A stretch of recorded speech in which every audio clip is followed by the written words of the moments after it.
Inshallah, in this video, I'm going to explain and prove that indeed it is possible to learn Arabic 16 times faster. And that's by focusing on the elements within the Arabic language that make it unique and make it superior. Because Allah subhanahu wa ta'ala did choose it as the medium for His final message, and you have to agree with that. So why did He do that? In a single word, that would be comprehensiveness. Like Ibn Khaldun, he wrote centuries ago. He said, what makes Arabic unique and superior is that what in other languages requires separate words to communicate, Arabic does it through vowels, non-words. So there is a mechanism that governs the conveyance of non-word meanings, and if you can learn that first, what it does is it gives you a broad overview and it gives you a big picture understanding of how the language works, and then you immediately start a reading book.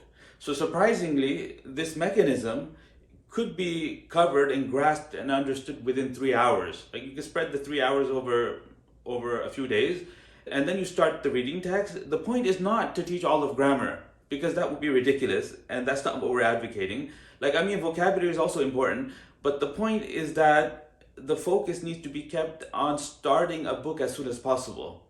Because the minute the book begins, two things happen. First of all, the enthusiasm level of the student goes through the roof, because they no longer have to wait for a payoff, and they get the immediate results, like almost immediate results. And the second thing that happens is that all of the theory that's taught, it's reinforced and it comes to life. And it also gives us an opportunity to teach new grammar based on need and necessity.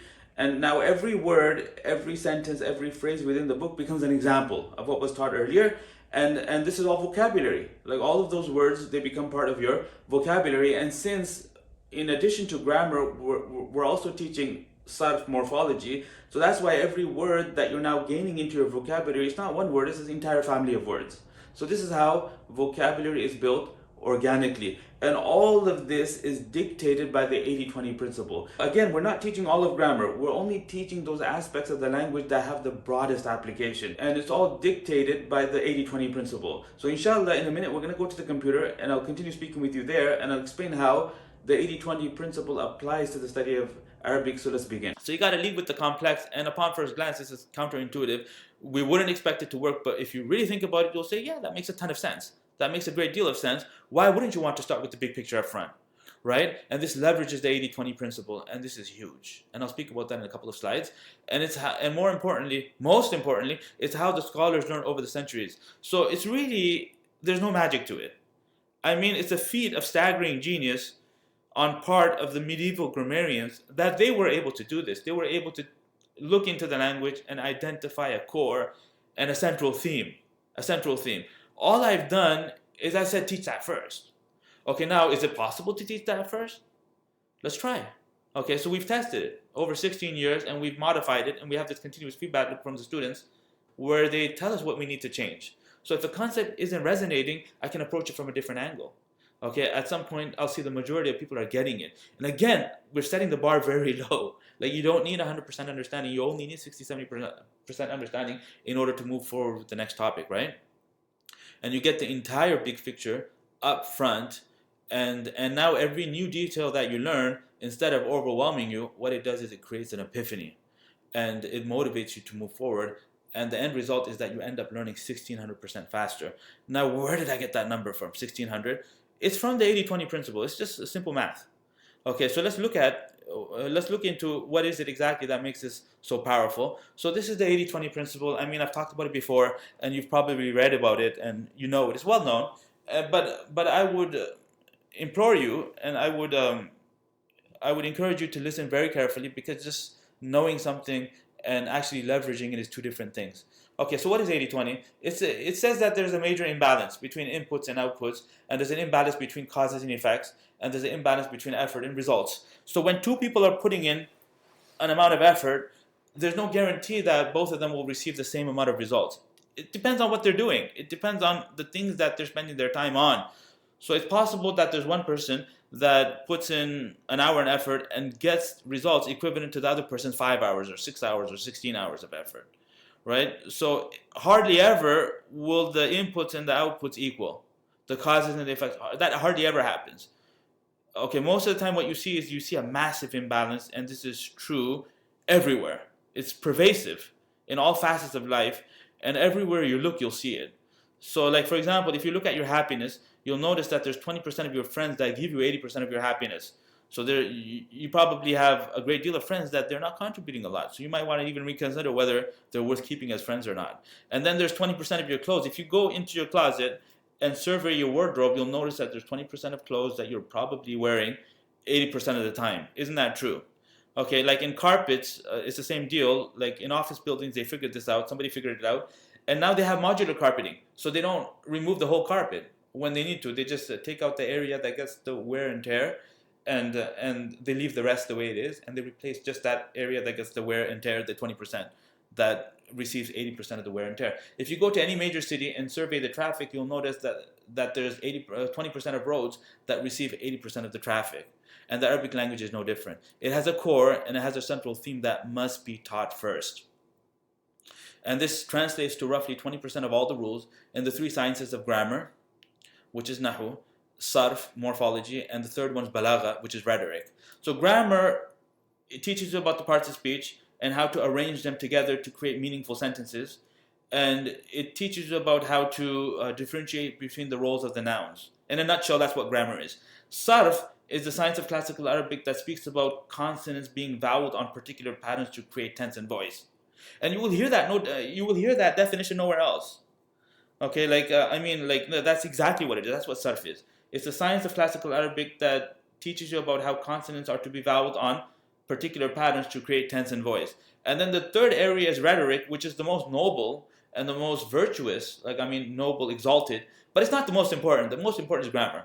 So what rhetoric does is it teaches you how to match with the requirement of the occasion. So when you know grammar and you know all the structures that are valid, it's the question now is which one to use where. So rhetoric will tell you that, here are the occasions where it's more appropriate to have the subject in the form of the person's name, proper noun. And here are the occasions where it's more appropriate to use a pronoun, or more appropriate to use a hadha kind of demonstrative pronoun, more appropriate to use the alladhina kadhabu shu'ayban format, where we have the relative pronoun starting the sentence. Like, why would you want to do that?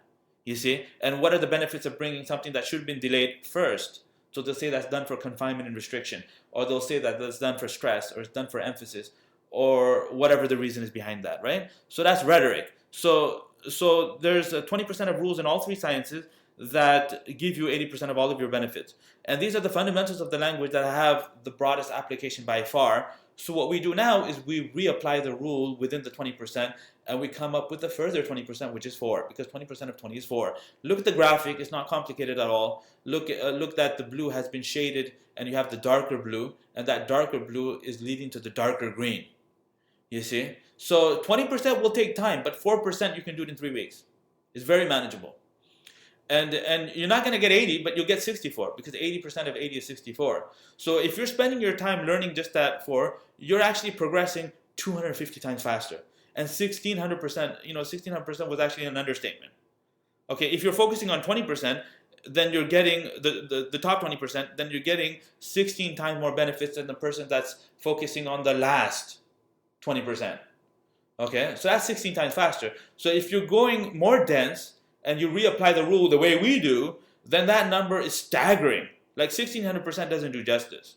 Okay, but if I lead it with that, then people would tune out. They say this person is blowing air up my skirt, and whatever the expression is. Okay, but all of this is manageable. All of this is attainable. But you gotta follow the proper approach. Okay, so there is an even denser 4% of the language that if you know it, it will give you over half of all of your benefits. And these are the aspects of the language that you would expect to encounter in practically every sentence. So if you want to learn this entire 4% of the language that gives you over half of all of your benefits, which I claimed you can get in 3 hours, then I've gone ahead and put together that 3 hours for you for free. Okay, so we have a premium program that's been in session since 2001, and there's thousands of students that have gone through this system. But half of your benefits you get in the first 3 weeks, and then the rest of the benefits you get in the remaining 2 years. So 3 weeks versus 2 years. So what I've done is I've isolated the teaching that we do in our first 3 weeks, and I've put it together in a free workshop. So if you look below this video, there's a link where you can opt in for it. It's absolutely free. You just give your email address and we'll send you the lessons. There's 4 videos. Together they provide the entire mechanism that governs the conveyance of non-word meanings. So go through it, And if you like the training, then you can consider signing up for the premium program. Either way, whether you invest in the program or you don't invest in the program, I think this material will be life altering for you, because it will remove the logical constraint. Because most people, they're studying Arabic for like 10 years and they keep spinning their wheels and they're memorizing list upon list of words, vocabulary. Vocabulary is important, don't get me wrong, but vocabulary it needs to happen organically through the medium of reading. So as soon as you can start reading actual Arabic, the sooner you can start picking up vocabulary, because every word, every sentence, every phrase within the book is vocabulary. So it's doing two things. It's reinforcing the grammar, and it's also giving us an opportunity to teach you more grammar based on need and necessity, and also you're picking up the words. And since we're teaching morphology, sarf, alongside grammar, so that's why when you get a new word in your vocabulary, you're actually getting a family of words. It's not just one word, you're getting an entire family of words. So this is what the sister who drove 22 hours from Mississippi